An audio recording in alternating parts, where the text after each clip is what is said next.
Chapter 26, Caleb and Joshua.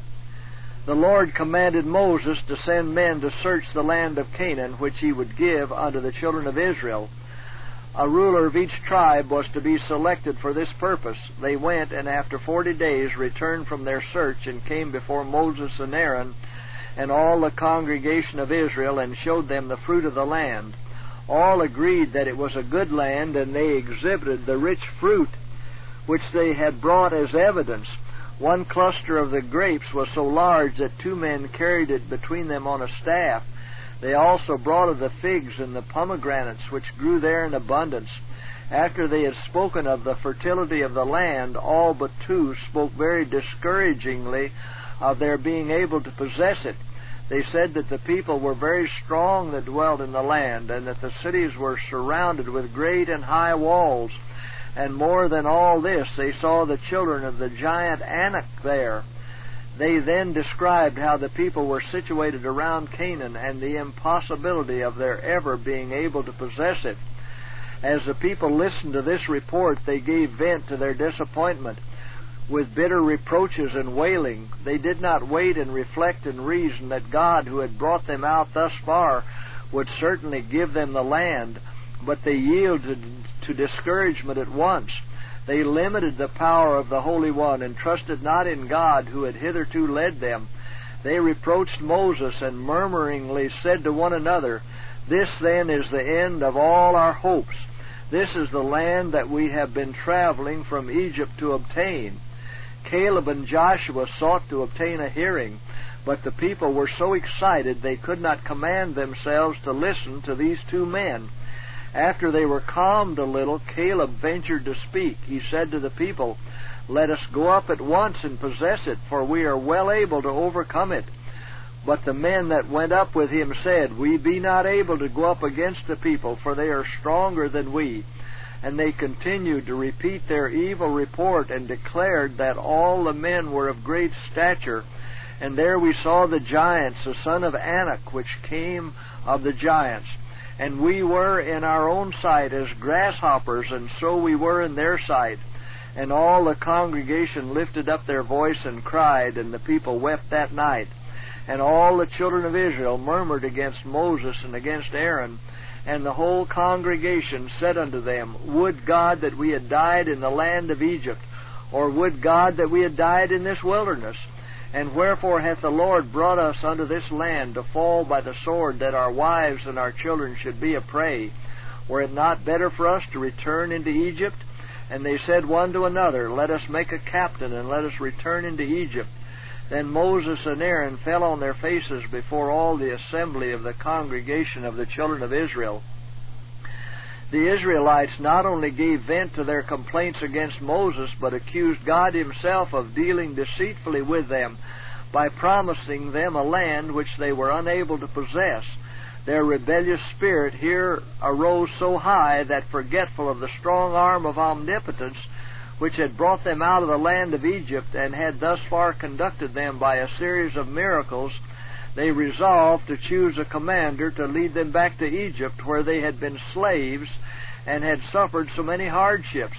They actually appointed them a captain, thus discarding Moses, their patient, suffering leader, and they murmured bitterly against God. Moses and Aaron fell upon their faces before the Lord in the presence of all the assembly of the congregation to implore the mercy of God in favor of a rebellious people. But their distress and grief was too great for utterance. They remained upon their faces in utter silence. Caleb and Joshua rent their clothes as an expression of the greatest sorrow. And they spake unto all the company of the children of Israel, saying, "The land which we passed through to search it is an exceeding good land. If the Lord delight in us, then he will bring us into this land, and give it us, a land which floweth with milk and honey. Only rebel ye not against the Lord, neither fear ye the people of the land, for they are bread for us. Their defense is departed from them, and the Lord is with us. Fear them not." Their defense is departed from them. That is, the Canaanites had filled up the measure of their iniquity, and the divine protection was withdrawn from them, and they felt perfectly secure and were unprepared for battle, and by the covenant of God the land is insured to us. Instead of these words having the designed effect upon the people, they increased their determined rebellion. They became in a rage and cried out with a loud and angry cry that Caleb and Joshua should be stoned, which would have been done had not the Lord interposed by a most signal display of His terrible glory in the tabernacle of the congregation before all the children of Israel. Moses went into the tabernacle to converse with God, and the Lord said unto Moses, How long will this people provoke me? And how long will it be ere they believe me for all the signs which I have showed among them? I will smite them with the pestilence, and disinherit them, and will make of thee a greater nation and mightier than they. And Moses said unto the Lord, Then the Egyptians shall hear it, for thou broughtest up this people in thy might from among them. And they will tell it to the inhabitants of this land, for they have heard that thou, Lord, art among this people, that thou, Lord, art seen face to face, and that thy cloud standeth over them, and that thou goest before them by daytime in a pillar of a cloud, and in a pillar of fire by night. Now if thou shalt kill all this people as one man, then the nations which have heard the fame of thee will speak, saying, Because the Lord was not able to bring this people into the land which He sware unto them, therefore He hath slain them in the wilderness.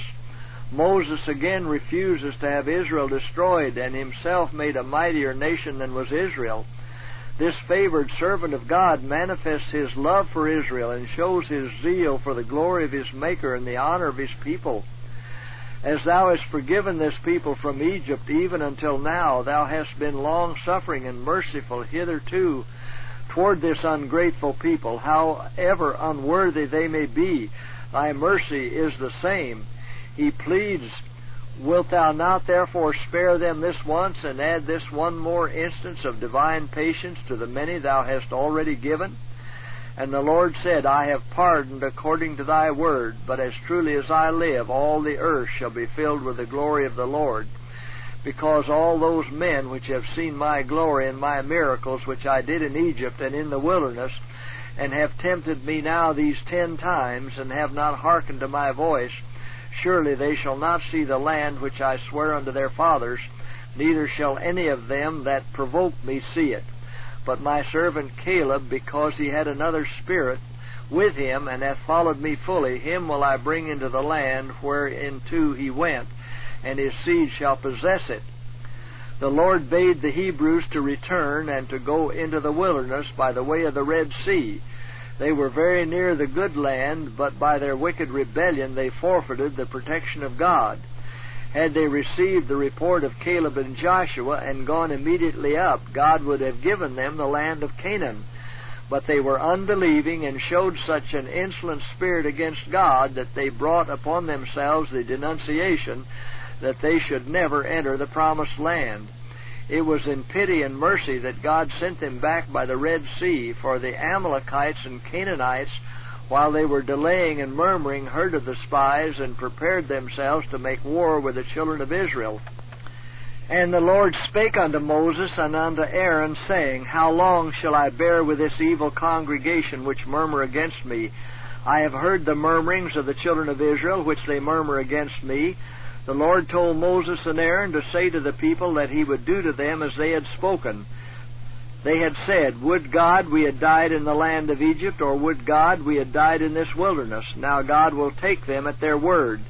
He told His servants to say to them that they should fall in the wilderness from 20 years old and upward, because of their rebellion and murmurings against the Lord. Only Caleb and Joshua should go unto the land of Canaan.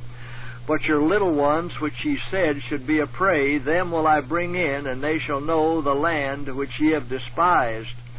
The Lord declared that the children of the Hebrews should wander in the wilderness 40 years, reckoning from the time they left Egypt, because of the rebellion of their parents, until their parents should all die.